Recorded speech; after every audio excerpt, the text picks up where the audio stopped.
P K ശശിയെ CPM പാർട്ടിയിൽ നിന്ന് പുറത്താക്കി. പാർട്ടിയിൽ നിന്ന് പുറത്താക്കുന്നവരുടെയൊക്കെ ഗതി എന്ന് പറഞ്ഞു കഴിഞ്ഞാൽ അവസാനം TP ചന്ദ്രശേഖരൻ്റെ ഗതിയാണ്. ആ ഗതിയിലേക്ക് പി കെ ശശിയും ചെന്ന് എത്തുമോ? ഒരു ആശങ്കയുണ്ട്. അത് വളരെയധികം കൗതുകമായ ഒരു ചോദ്യമാണ്.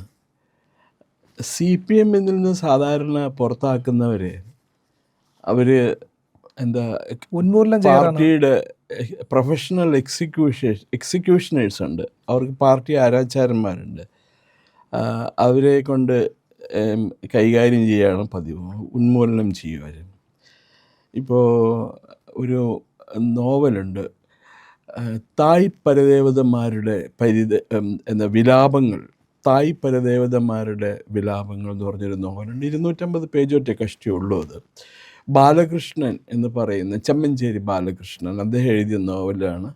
ആ നോവൽ പബ്ലിഷ് ചെയ്തിരിക്കുന്നത് ഇന്ത്യ ബുക്ക് ഹൗസാണ്. അദ്ദേഹം അതിനകത്ത് കമ്മ്യൂണിസ്റ്റ് എന്നുള്ള വാക്കോ മാർക്സിസ്റ്റ് എന്നുള്ള വാക്കോ ഒന്നും ഉപയോഗിച്ചിട്ടില്ല, സഖാവ് എന്നുള്ള വാക്കുകൂടി ഉപയോഗിച്ചിട്ടില്ല.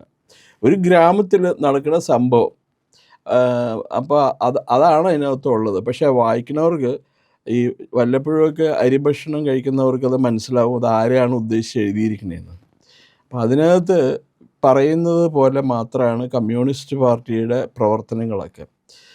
പിന്നെ ഒന്നുള്ളത്, ഈ ചന്ദ്രശേഖരന് അവർ ഫിനിഷ് ഓഫ് ചെയ്തു. അതേപോലെ ശശിനെ കൊല്ലും എന്നൊന്നും എനിക്ക് തോന്നുന്നില്ല. എന്താ പറയുക, ഇൻറ്റൻസീവ് കെയർ യൂണിറ്റിലാക്കിക്കൊണ്ട്, അതായത് സാമൂഹ്യ ജീവിതത്തിൽ ഒരു ഇൻറ്റൻസീവ് കെയർ യൂണിറ്റിലാക്കാനായിരിക്കും. അതായത് ഡീആക്ടിവേറ്റ് ചെയ്യാമെന്ന് പറയും, ന്യൂട്രലൈസ് ചെയ്യില്ല, ഡീആക്ടിവേറ്റ് ചെയ്യുക, ഡിസ്മാൻഡിൽ ചെയ്യുക, അങ്ങനെയുള്ള വാക്കുകൾ ഉപയോഗിക്കാൻ പറ്റുള്ളൂ. കമ്മ്യൂണിസ്റ്റ് പാർട്ടിയുടെ പ്രശ്നം, കമ്മ്യൂണിസ്റ്റ് പാർട്ടി ഒരു അബ്രഹാമിക് റിലീജിയൻ പോലെയാണ്. ഞാൻ നേരത്തെ രാവിലെ ചെയ്തൊരു വീഡിയോയിൽ ഞാൻ പറഞ്ഞിരുന്നു, കമ്മ്യൂണിസ്റ്റ് പാർട്ടി ഒരു അബ്രഹാമിക് റിലീജിയൻ പോലെയാണ്. മുസ്ലിം മതം പോലെയോ അല്ലെങ്കിൽ ക്രൈസ്തവ മതം പോലെയോ ഉള്ള ഒരു മതമായി മാറിയിരിക്കുന്നു കമ്മ്യൂണിസ്റ്റ് പാർട്ടി. പിന്നെ അവർക്ക് ദൈവമില്ലാന്ന് അവർ പറയുന്നു. പിന്നെ എല്ലാവരും ഇടയ്ക്കൊക്കെ പോയി രഹസ്യമായിട്ട് തഞ്ചാവൂർ ക്ഷേത്രത്തിലും പിന്നെ സുബ്രഹ്മണ്യം എന്താ പറയുന്ന ഒരു ജ്യോതിഷി ഉണ്ടല്ലോ, അവരുടെ അടുത്തൊക്കെ പോവും. പയ്യന്നൂരൊക്കെ ഉള്ള അമ്പലങ്ങളിലെല്ലാം പോവും. പിന്നെ ചിലർ പോയിട്ട് പൂവ് മൂടലൊക്കെ നടത്തും നമ്മുടെ കാടാമ്പുഴ ദേവിയിൽ. തിരുവനന്തപുരത്ത് വെള്ളയമ്പലത്ത് ഒരു ഒരു ക്ഷേത്രമില്ലേ, ആൽത്തറ യക്ഷ്യമ്മൻ കോലം, അവിടെ പോയി കഴിഞ്ഞാൽ പല സഖാക്കളും തലയിൽ മുണ്ടിട്ടുകൊണ്ട് തൊഴാൻ വരാറുണ്ട് അവിടെ രാവിലെ തന്നെ. അപ്പോൾ അങ്ങനെയാണ്. അപ്പോൾ ഈ ശശിയുടെ കേസിൽ ശശിയെ പുറത്താക്കിയത് കുറച്ചുകൂടി നേരത്തെ ആകാമായിരുന്നു. പക്ഷേ അപ്പോൾ ശശിയെ സഹായിക്കാനായിട്ടാണ് മാർക്സിസ്റ്റ് പാർട്ടി ശ്രമിച്ചത്. അദ്ദേഹം പല പീഡന കേസുകളിലും പ്രതിയാണ്. അപ്പോൾ പാർട്ടിയുടെ കോടതിയും പാർട്ടിയുടെ പോലീസും ഒക്കെ കൂടി അന്വേഷണം നടത്തി പീഡനത്തിൻ്റെ തീക്ഷ്ണത എന്തോരം ഉണ്ടെന്ന് അന്വേഷിക്കാനായിട്ടാണ് അവർ ശ്രമിച്ചത്. അതുകൊണ്ട് അദ്ദേഹം ഇതുവരെ തുടർന്നു. ആ മെഷീൻ ഇപ്പോഴും ഉണ്ട് അവരുടെ കയ്യിൽ, തീർച്ചയായിട്ടും. അത് വേണമെങ്കിൽ ഇപ്പോൾ വേണേൽ പറയാം, അത് ആ മെഷീൻ അന്ന് അളന്നപ്പോൾ കുറച്ച് ഇതുണ്ടായിരുന്നു, യഥാർത്ഥ മെഷീൻ. അത് ഞങ്ങളത് റെക്ടിഫൈ ചെയ്ത് കഴിഞ്ഞപ്പോഴാണ് മനസ്സിലായത്. ശ്രീമതി ഉണ്ടല്ലോ, ശ്രീമതിയും ബാലനും ആണല്ലോ തീക്ഷ്ണത അളക്കാൻ നടന്നതെന്ന്. അപ്പോൾ അവർ രണ്ടുപേരും കൂടി പറഞ്ഞാൽ ആ മെഷീൻ എന്തോ തകരാറുണ്ടായിരുന്നു. അങ്ങനെ കേസ് മറിക്കാനൊക്കെ അവർക്ക് നല്ല കഴിവാണ്, മറിച്ച് പറയാനൊക്കെ. ഇപ്പോൾ സാർ ഇത് ഇപ്പോൾ നടന്നതെന്ന് പറഞ്ഞു കഴിഞ്ഞാൽ പി കെ ശശി ഒരു കൺവെൻഷനിൽ പങ്കെടുത്തു, മാർക്സിസ്റ്റ് കൂട്ടായ്മ എന്നാണ് പേര്. എനിക്ക് ഈ TP ചന്ദ്രശേഖരന്റെ ചരിത്രവുമായിട്ട് വളരെയധികം സാമ്യം ഈ സംഭവങ്ങൾക്ക് തോന്നുന്നുണ്ട്. വിവിധ തലത്തിൽ പാലക്കാടുള്ള പല സ്ഥലത്തായിട്ടുള്ള ഈ പാർട്ടിയുമായിട്ട് അകന്നു നിൽക്കുന്ന വിവിധരെ എല്ലാം കൂട്ടിക്കൊണ്ടാണ്. വടകരയിലും അത് തന്നെയാണ് സംഭവിച്ചത്. ഉഞ്ചിയത്ത് ഈ പറയുന്ന പാർട്ടിയുമായിട്ട് പിണങ്ങുന്നവരെ എല്ലാവരെയും കൂട്ടിച്ചേർത്തുകൊണ്ട് പാർട്ടിയുടെ ഒരു വിഭാഗത്തെ തന്നെ പിളർത്തി മാറ്റിക്കൊണ്ടാണ് TP ചന്ദ്രശേഖരൻ പോയതും റെവല്യൂഷണറി മാർക്സിസ്റ്റ് പാർട്ടി ഉണ്ടാക്കുകയും ചെയ്തത്. അവരാദ്യം തുടങ്ങുമ്പോഴത്തേക്കും ഇപ്പോൾ എന്താ DYFI മാർക്സിസ്റ്റ് എന്നൊക്കെ പറഞ്ഞുകൊണ്ടൊക്കെയായിരുന്നു കൊടികൾ ഉയർത്തിക്കൊണ്ട് നടന്നത്. അന്നും ഈ പറയുന്ന ഇതേപോലെ പ്രകടനം നടത്തുകയും വലിയ സമ്മേളനം നടത്തുകയൊക്കെ TP ചന്ദ്രശേഖരൻ നടത്തി. അതേ അവസ്ഥയിലാണ് പി കെ ശശി നിൽക്കുന്നത്. പക്ഷേ പി കെ ശശിക്ക് TP ചന്ദ്രശേഖരൻ്റെ ഒരു നിലവാരമുണ്ടെന്ന് ഞാൻ ഒരിക്കലും പറയില്ല. പക്ഷേ അത്തരത്തിൽ ഒരു വിമത പരിപാടി നടത്തുന്ന പി കെ ശശിയെ CPM ഉന്മൂലനം ചെയ്യാനുള്ള എല്ലാ സാധ്യതകളും ഇപ്പോൾ അന്നത്തെ സാഹചര്യം ഇന്നത്തെ സാഹചര്യം ഏതാണ്ട് ഒരുപോലെ നിൽക്കുകയാണെന്ന് വേണമെങ്കിൽ പറയാം. ശശിക്ക് ജനകീയ സ്വീകാര്യതയുണ്ടോ, അടിത്തറയുണ്ടോ? ചന്ദ്രശേഖരൻ അത് ധാരാളം ഉണ്ടായിരുന്നു. ആ ഒരു വ്യത്യാസം മനസ്സിലാക്കണം നമുക്ക്. ഇപ്പം ശശിനെ ഇഗ്നോർ ചെയ്യുകയായിരിക്കും മാർക്സിസ്റ്റ് പാർട്ടിയെ സംബന്ധിച്ചിടത്തോളം അവർ ഫോളോ ചെയ്യാൻ പോകുന്ന, അവർ പിന്തുടരാൻ പോകുന്ന നയം. കാരണം പീഡന കേസുകളുണ്ട്. അത് മാത്രമല്ല, അയാളൊരു ഹീസ് എ സ്മോൾ ഫ്രൈ. ഈ സംസ്ഥാന തലത്തിലൊന്നും അയാൾക്ക് വലിയ നേതൃത്വം അല്ലെങ്കിൽ പ്രാമുഖ്യമൊന്നുമില്ല. ഈ പീഡന കേസിൽ വളരെ എക്സ്പേർട്ടാണ് മൂപ്പര്. അത് കൈകാര്യം ചെയ്യാൻ മൂപ്പര് വളരെയധികം മിടുക്കനാണ്. പിന്നെ ആളെ കണ്ടു കഴിഞ്ഞാൽ ഒരു സുമുഖനാണ്, ഒരു പണ്ടത്തെ ഒരു യുവ കോമളൻ്റെ ഒരു സകല ലക്ഷണമുണ്ട്. പണ്ടത്തെ ഞങ്ങളെയൊക്കെ കൊച്ചുനാളിലൊക്കെ അന്ന് വെള്ള പാൻറ്റും വെള്ള ഷർട്ടൊക്കെ ഇട്ട് ഷർട്ടിൻ്റെ പോക്കറ്റിൽ ഒരു സിഗരറ്റ് ഉണ്ട്, പാസിംഗ് ഷോ എന്ന് പറഞ്ഞ സിഗരറ്റ് കേട്ടിട്ടുണ്ടോ?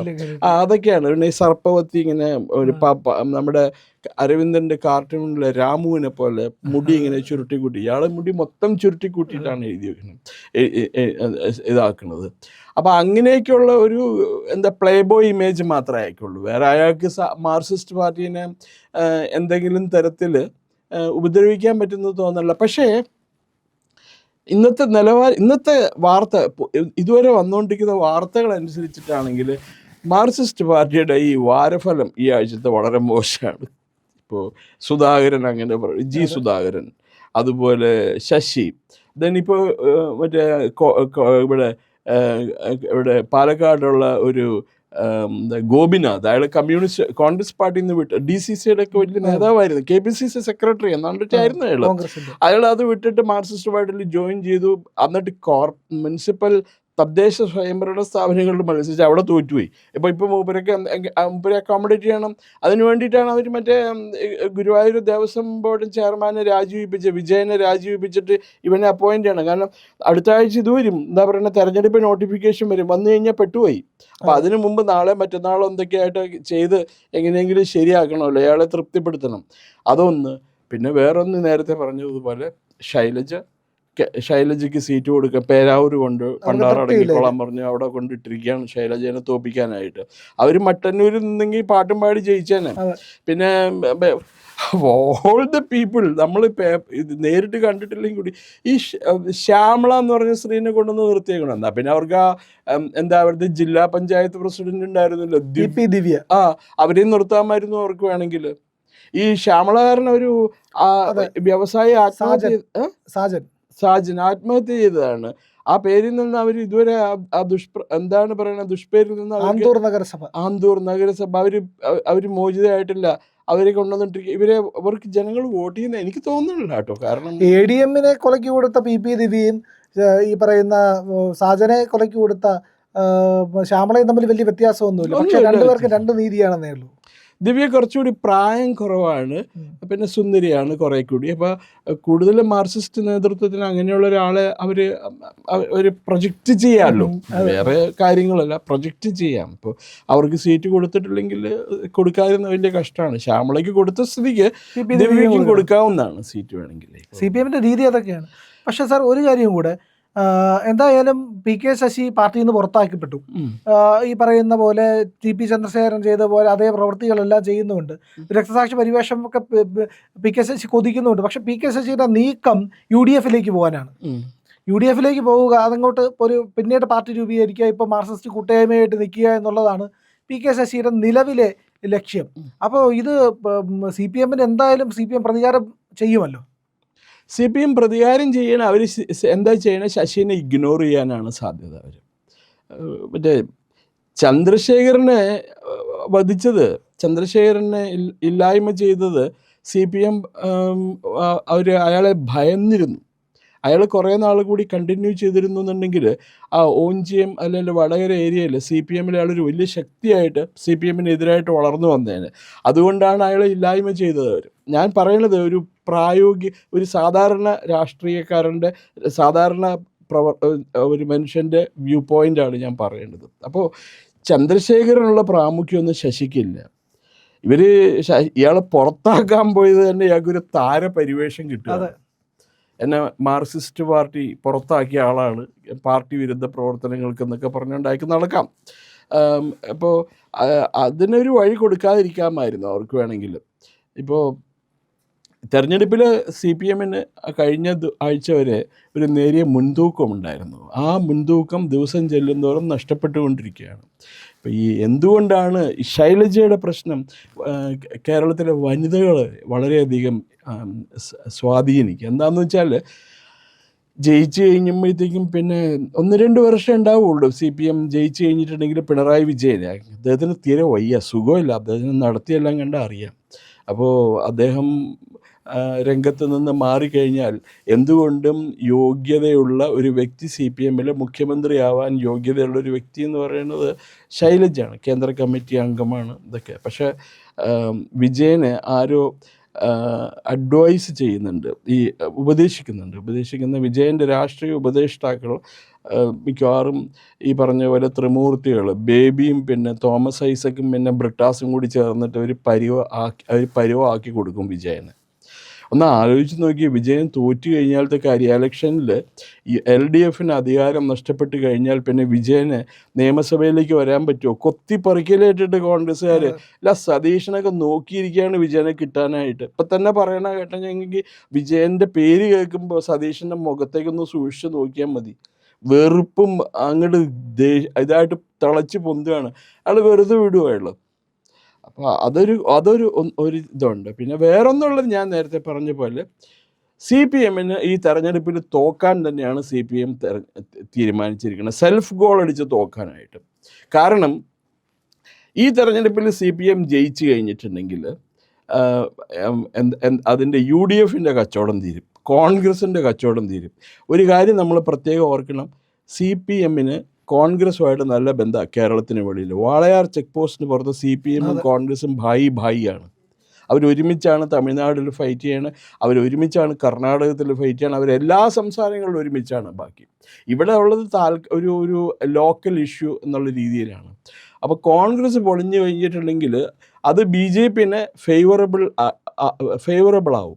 അങ്ങനെ ഒരു സിറ്റുവേഷൻ വരാതിരിക്കാൻ വേണ്ടി CPM കോൺഗ്രസിന് എന്താ പറയുക, ഒന്ന് തോറ്റു കൊടുക്കാനായിട്ടുള്ള സാധ്യത നമുക്ക് തള്ളിക്കളയാനാവില്ല. അത് ചെയ്യും അത് CPM. കാരണം ഇതിനു മുമ്പും പല ഘട്ടങ്ങളിലും ഈ BJP സ്ഥാനാർത്ഥികളെ തോൽപ്പിക്കാൻ വേണ്ടി CPM സ്വന്തം വോട്ട് കോൺഗ്രസ്സിന് മറിച്ചു കൊടുത്തിട്ടുണ്ട്. കോൺഗ്രസ് അവരുടെ സ്ഥാനാർത്ഥിക്ക് കൊടുക്കേണ്ട വോട്ട് CPMന് കൊടുത്തിട്ടുണ്ട്, BJPനെ തോൽപ്പിക്കാൻ വേണ്ടിയിട്ട്. അത് ഒരു പുതിയ രീതിയിൽ ഇപ്പോൾ നടക്കണു എന്ന് മാത്രമേ നമുക്ക് പറയാൻ പറ്റുള്ളൂ. ഇത് അൾട്ടിമേറ്റ്ലി ഇതിൻ്റെ പ്രത്യാഘാതം ഉണ്ടാവുക BJP ദേശീയ ജനാധിപത്യ മുന്നണിക്കായിരിക്കും. അവർ ശക്തി പ്രാപിക്കാതിരിക്കാൻ വേണ്ടി ആണ് CPM ഈ പോളിസി ഫോളോ ചെയ്യുന്നത്. കാരണം ഈ 2020 എന്ന് പറഞ്ഞ രാഷ്ട്രീയ പാർട്ടി വന്നത് അറ്റ്ലീസ്റ്റ് എറണാകുളം അതുപോലെയുള്ള ചുറ്റുവട്ട പ്രദേശങ്ങളിലെല്ലാം തന്നെ CPMനും കോൺഗ്രസിനും ഭയങ്കര അടിയായി. അവരൊട്ടും പ്രതീക്ഷിക്കാത്ത ഒരു സഖ്യമായിരുന്നു ഈ കീറ്റക്സിൻ്റെ സാബു ജേക്കബും BJPയും തമ്മിലുള്ള അലയൻസ്. അത് ഒരു പവർഫുൾ മുന്നണിയായിട്ട് മാറും. പല സ്ഥലത്തും ഈ മറ്റേ ജാക്കോബൈറ്റ് അല്ല ഓർത്തഡോക്സ് സഭയ്ക്ക് സ്വാധീനമുണ്ട്.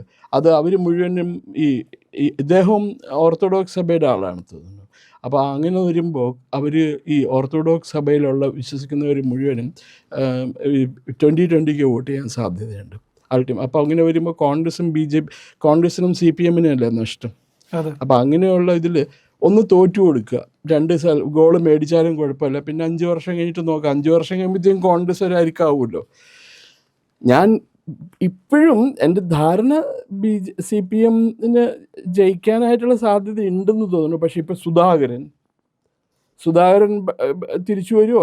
സുധാകരൻ പറഞ്ഞിട്ടുണ്ടോ ഞാൻ പാർട്ടി വിട്ട് പോവില്ല എന്ന് പറഞ്ഞിട്ടുണ്ടോ? ഇന്നലെ എല്ലാ പത്രങ്ങളും റിപ്പോർട്ട് ചെയ്തിരിക്കുന്നു സുധാകരൻ CPM വിടുകയാണെന്ന്. എന്നിട്ട് ഇന്ന് രാവിലെ ബേബി പറഞ്ഞു ഓഹോ അങ്ങനെയൊന്നും പറഞ്ഞില്ല, ഞാൻ CPM പറഞ്ഞിട്ടുണ്ട്, ഞാൻ വന്നിട്ടുണ്ട് വീട്ടിൽ, നമുക്ക് ഒരുമിച്ച് നിന്ന് ഭക്ഷണം കഴിക്കാം, അങ്ങനെയൊക്കെ പറഞ്ഞു എന്നാണ് പറയണ ബേബി. ഒരു പ്രശ്നമില്ല, നിങ്ങൾ പത്രക്കാർക്ക് എന്താ പറയണത്, കിട്ടേണ്ടത് കിട്ടുമോ, അങ്ങനെയൊന്നും കിട്ടില്ല, സുധാകരൻ പാർട്ടി വിടൂല എന്നൊക്കെയാണ് പറയണം. ബേബി പറയണത് സുധാകരൻ കേൾക്കുമെന്ന് ദൈവം തമ്പുരാനേ അറിയുള്ളൂ. ഇപ്പം CPMന് തൽക്കാലം ഈ ആഴ്ച മോശമാണ്. നക്ഷത്രങ്ങളുടെ പൊസിഷൻ അനുസരിച്ചിട്ട് പോവുകയാണെങ്കിൽ അത്ര അനുകൂലമായിട്ടുള്ളൊരു സാഹചര്യം അല്ല CPM-ന്. ഈ സമയത്ത് ഇങ്ങനെയൊരു സാഹചര്യം ഉണ്ടായത് അവർക്ക് തെരഞ്ഞെടുപ്പിൽ അവരെ പ്രതികൂലമായിട്ട് ബാധിക്കും. ഒരു എന്താ പറഞ്ഞിരുന്ന നേരിയ മുൻതൂക്കമുണ്ട് എന്ന് പറഞ്ഞിരുന്ന പൊസിഷനിൽ നിന്നും ഇപ്പോൾ ടെന്നീസിൽ നമ്മൾ പറയില്ലേ ഡ്യൂസ് എന്ന് പറയില്ലേ, ആ സിറ്റുവേഷനിലേക്ക് വന്നിരിക്കുകയാണ്. ഇനി എങ്ങനെയാണ് CPM ഇനിയുള്ള ദിവസങ്ങളിൽ അവരുടെ പ്രചാരണ രംഗം അതല്ലെങ്കിൽ സ്ഥാനാർത്ഥി നിർണയങ്ങളൊക്കെ വരുമ്പോഴത്തേക്കും എങ്ങനെയാണ് അവരുടെ പെർഫോമൻസ് എന്നുള്ളത് നോക്കിയിട്ടേ നമുക്ക് വിലയിരുത്താൻ പറ്റുള്ളൂ. PK ശശിയുടെ അവസ്ഥ എന്താകുമെന്ന് കണ്ടു തന്നെ അറിയാം. PK Sashi is finished. അയാളെ കോൺഗ്രസ്സിൽ എടുക്കുന്നു തോന്നുന്നുണ്ടോ? കോൺഗ്രസ്സിലേക്ക് ചേർന്ന് കഴിഞ്ഞാൽ കോൺഗ്രസ് പോലുള്ള എല്ലാ യോഗ്യതകളുള്ള ആളാണ്.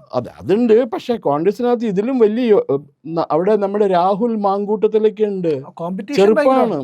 കോമ്പറ്റീഷൻ അല്ല PK ശശിക്ക് അവിടെ. പിന്നെ വേറൊരാൾ BJP പോയിട്ടുണ്ടല്ലോ, അദ്ദേഹം സീറ്റിന് വേണ്ടിയിട്ടൊക്കെ ശ്രമിക്കേണ്ട. അദ്ദേഹം ഈ കാര്യത്തിൽ ഇങ്ങനെയുള്ള കാര്യങ്ങളിൽ വളരെയധികം മിടുക്കനാണ് അദ്ദേഹം. അപ്പം എല്ലാവരും കൂടി വരുമ്പോൾ ഞാനാണോ നീയാണോ എന്നുള്ള ഒരു ചോദ്യം വരാൻ സാധ്യതയുണ്ട്.